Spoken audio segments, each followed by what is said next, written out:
अस्सलाम वालेकुम, कैसे हैं आप सब। आई होप कि सब ठीक ठाक होंगे और महफूज होंगे। Welcome to our online classes from civilise education system. ये जो लेक्चर है ये प्री नाइन्थ और क्लास प्री नाइन्थ और नाइन्थ के लिए रिकॉर्ड किया गया है। सब्जेक्ट फिजिक्स है और unit number 1 which is physical quantities and measurements. जो लास्ट टाइम हमने टॉपिक पढ़ा था वो है फिजिकल क्वांटिटीज और आज जो हम टॉपिक पढ़ने जा रहे हैं वो international system of units.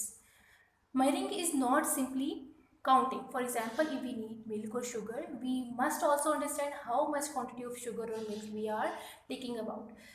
Measurement जो है, जो हम चीज़ों को मेजर करते हैं, ये सिर्फ काउंटिंग करना नहीं है। यानी कि सिर्फ हम सिर्फ ये नहीं है कि हम सिर्फ मैथ्स की कोई फिगर ले लेते हैं और उसको डिफाइन बता देते हैं। ये प्रॉपर एक मेथड है।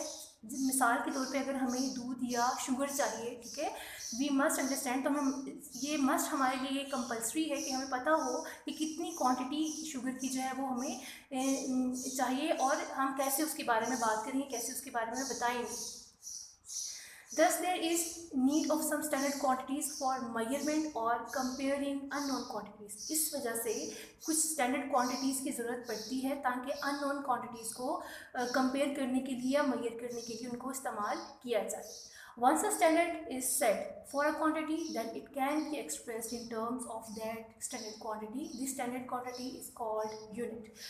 अगर एक दफ़ा स्टैंडर्ड क्वांटिटी जो है वो सेट कर दी जाए, ठीक है, और उसके बाद फिर उस क्वांटिटी को उसी स्टैंडर्ड क्वांटिटी के साथ हम डिफ़ाइन करते हैं और उस स्टैंडर्ड क्वांटिटी को हम यूनिट कहते हैं। अब इस सब चीज़ को समझने के लिए अगर आप ये एग्जांपल देखें, जैसे कि a boy goes to a shop and want to purchase milk और sugar, then he should know that how to demand for these items. अगर एक कोई बॉय है, अगर वो किसी शॉप पे परचेज करने के लिए जाता है मिल्क या शुगर को, तो उसके लिए ज़रूरी है कि उसे पता हो कि उसने कैसे इन चीज़ों के लिए डिमांड करनी है। शॉपकीपर को जब वो डिमांड करेगा इस आइटम्स के लिए, तो वो कैसे उससे बात करेगा, किस तरीके से उसको बताएगा।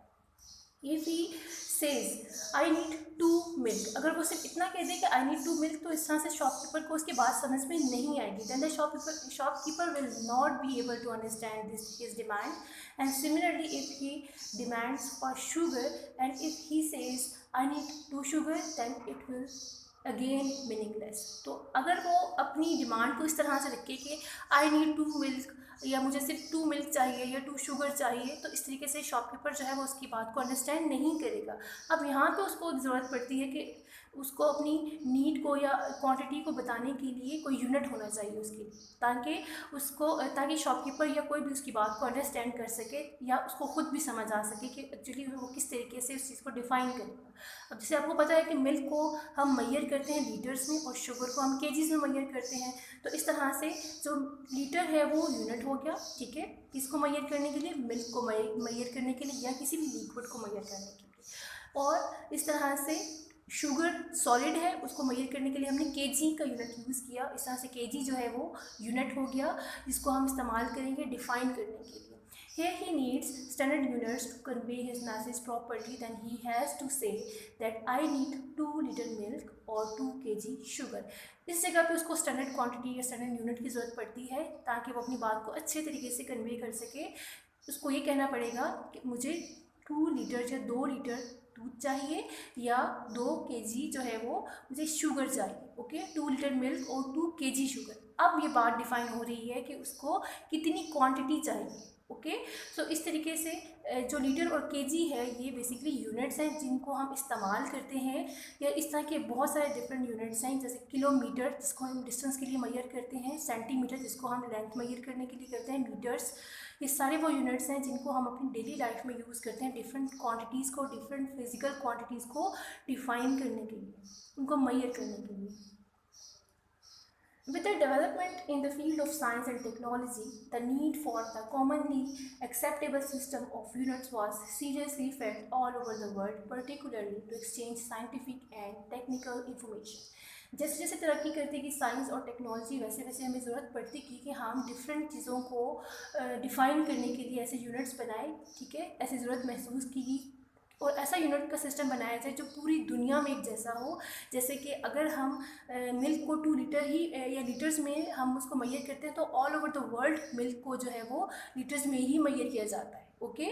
अगर हम डिस्टेंस को किलोमीटर्स में मेजर करते हैं तो all over the world kilometres में ही इसको मेजर किया जाता है। उसके लिए हर कंट्री में अलग अलग यूनिट नहीं है, बल्कि ऑल ओवर द वर्ल्ड हर एक कंट्री जो है वो एक ही तरह का यूनिट जो है वो फॉलो करता है। The 11th General Conference on Weight and Measures held in Paris in 1960 adopted a worldwide system of measurement called International System of Units। अब 11th जनरल कॉन्फ्रेंस जो कि वेट और मेजरमेंट के हवाले से की गई इन 1960 में, इसमें एक ऐसा सिस्टम बनाया गया जिसका नाम क्या रखा गया, international system of units.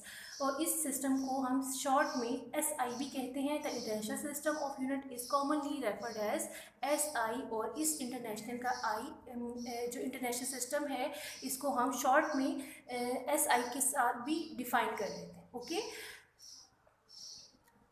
I hope कि आपको आज का लेक्चर समझ आया होगा। Thank you so much, have a good day, stay home, stay safe, अल्लाह हाफिज़।